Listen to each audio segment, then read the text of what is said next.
కడప జిల్లాలో వైఎస్ కుటుంబం అరాచకాలకు నేటితో తెరపడిందని గురజాల ఎమ్మెల్యే ఎరపతినేని శ్రీనివాసరావు అన్నారు. చంద్రబాబుపై జగన్ చేసిన వ్యాఖ్యలను ఖండించారు. నోరు అదుపులో ఉంచుకొని మాట్లాడాలని హెచ్చరించారు.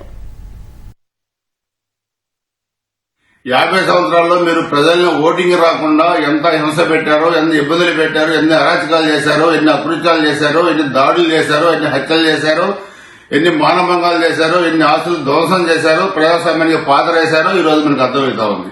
అందుకే జగన్మోహన్ రెడ్డి ఏడుపులు బెడవపులు పెట్టి జాతీయ రాజకీయాల్లో ఒక కీలకమైన భూమిక పోషిస్తున్న చంద్రబాబు నాయుడు గారిని వయసు పెట్టి మాట్లాడటం, అదేవిధంగా ఇష్టారాజ్య శాపనార్థాలు పెట్టడం అంటే ఓటమిని ముందుగా అంగీకరించడమే. మిస్టర్ జగన్మోహన్ రెడ్డి, మీ శాపనార్థాలు నిన్ననే ఆంధ్రప్రదేశ్ ప్రజానీకం మొత్తం దేశం మొత్తం కూడా అర్థం చేసుకుంది. ఒకసారి గుర్తుపెట్టుకో, ఎప్పుడు కూడా ప్రకృతి చాలా గొప్పది. ప్రకృతి నీకు 2024 ఎన్నికల్లోనే గుణపాఠం చెప్పింది. 151 నుంచి 11 స్థానానికి నేను దిగజార్చింది.